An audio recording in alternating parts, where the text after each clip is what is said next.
আপনারা দেখেন, আমি আজকে গোলাপ জামুন বানাবো। রাখি পূর্ণিমা আসছে, তো বাড়িতেই বানাবো ব্রেড দিয়ে।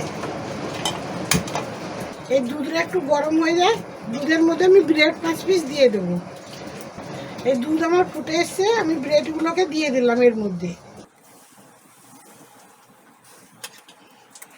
এই ব্রেডগুলোকে একটু উল্টে নেবো, ভালো করে নরম হবে, এবার মাখতে সুবিধা হবে।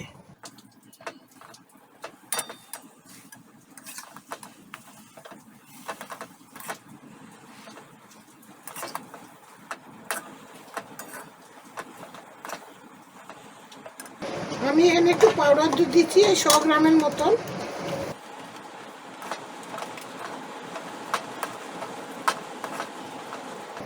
একটু এলাচের গুঁড়ো দিয়ে দিচ্ছি। এই দুধটা ছিল, দুধটা দিয়ে দিলাম, গুঁড়ো দুধ। আমি এলাচ গুঁড়ো দিলাম, গুঁড়ো দুধ দিয়েছি, আর আপনারা দেখছেন দুধ দিয়েছি অল্প একটু। তো এটাকে আমি ভালো করে নেড়ে নেব। একটুখানি ঘি দিয়ে দেবো, ঘিটা দিলে হাতে লাগবে না বানাবার সময়। একটু আমি ঘি দিয়ে দিলাম, ঘিটা ভিজে ছিল বলে তাই শক্তটা। এখন এটা আমার হয়ে গেছে, আমি ঘিটা দিয়ে দিলাম। এখন একটু ঢাকা দিয়ে রেখে দিচ্ছি 5 মিনিট। 5 মিনিট পরে যতটা ব্রেডটা থাকবে ওটা নরম হয়ে যাবে, তাহলে ওটা মাখতে সুবিধা হবে। এখন এটাকে আমি ঢাকা দিয়ে রাখছি 5 মিনিট। গ্যাস বন্ধ করে দিলাম। 5-6 মিনিট হয়ে গেছে, এখন এটা আমি ঢেলে নেব। আমি এটা এতে ঢেলে নিলাম।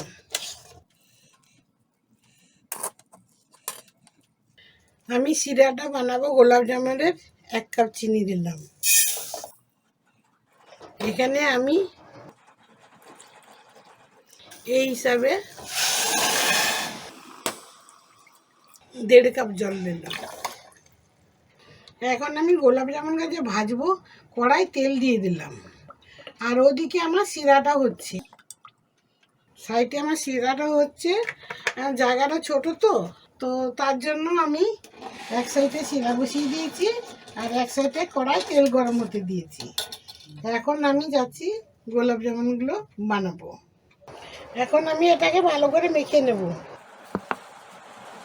এইভাবে মেখে নিতে হবে। এখন এটা আমার মাখা হয়ে গেছে। এখন আমি একটু তেলের রাত মানে একটু ঘিয়ের রাত হয়ে এগুলোকে বানাবো। আমি একটু তেল হাত হয়ে নিচ্ছি, কিন্তু ঘিয়া করবো না, ঘিটা তো এতে দিয়েছি। একটু তেলের রাত হয়ে আমি এগুলোকে বানাচ্ছি। এখন আমি বানাচ্ছি, বাইরে অনেক বৃষ্টি হচ্ছে, তাই আমি একটু আপনাদেরকে বলছি, ধীরে আওয়াজে আসছে, আপনারা শুনবেন ভালো করে আমার ভিডিওটা। এটা রেসিপিটা, প্রচুর বৃষ্টি হচ্ছে। আমার সব হয়ে গেল, এখন আমি যাচ্ছি গ্যাসে। আমি চিনি শিরাতে একটু কালারফুল দিচ্ছি, বিরিয়ানি কালারফুল। এই যে দেখেন সাইডে আমার চিনি শিরা বসছে, এখানে আমার তেল গরম হচ্ছে। এখানে আমি কালো জামুনটা ভাজবো। এখানে আমার রসটা হয়ে এসছে শিরাটা, আমি ওটা একটু কালার দিলাম, মিষ্টির কালার।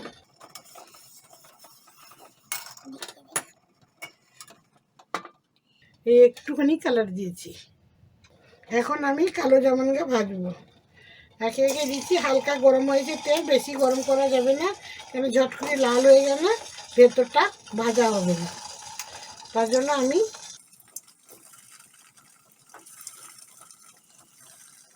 আমি একসাথে অনেকগুলো দিয়ে দিচ্ছি। আপনারা থেকে কম কম দিতে পারেন, আমি একটু দিয়ে দিচ্ছি, আর দেবো না। আমার শিরাটাও হয়ে গেছে, এখন আমি গ্যাস বন্ধ করে দেবো।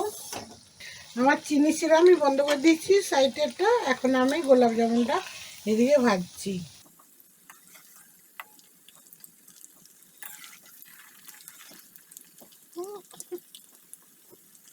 এগুলো আমার হয়ে গেছে কালো জামুনটা, এটা আমি তুলে নিচ্ছি।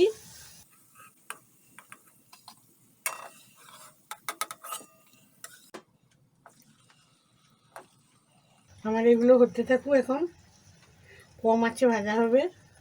এগুলো আমি আর একবার উল্টে দেই।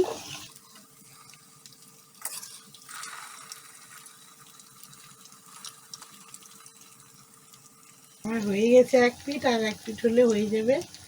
রসে ছেড়ে দেবো, কম আঁচে ভাজলে ভিতর অবধি ভালো মতন ভাজা হবে। আমার এগুলো হয়ে গেছে ভাজা, এগুলো আমি তুলে নিলাম। এখন আমি রসে ছেড়ে দেবো, একসাথে সব ভাজা হয়ে গেছে। এই সবগুলো রসে ছেড়ে দিয়েছি। রাখি পূর্ণিমার মিষ্টি বানিয়েছি, আপনারা দেখেন। এই দেখেছেন, আমি একটু পেস্তা দিয়ে ওটাকে আরও ডিজাইনটা করে দিচ্ছি, আরও ভালো লাগছে দেখতে। রাখি পূর্ণিমার মিষ্টি হয়ে গেল রেডি। আপনাদেরকে গোলাপ জামুনটা কেটেও আপনাদেরকে দেখাচ্ছি কেমন হয়েছে। এই দেখেন, গোলাপ জামুনের ভিডিও যদি আপনাদেরকে ভালো লেগে থাকে লাইক করবেন, শেয়ার করবেন, কমেন্ট করবেন। সবাইকে আমার ভিডিও দেখার জন্য সবাইকে ধন্যবাদ। রাখি পূর্ণিমার অনুষ্ঠানে আপনাদের সবাইকে অভিনন্দন জানালাম।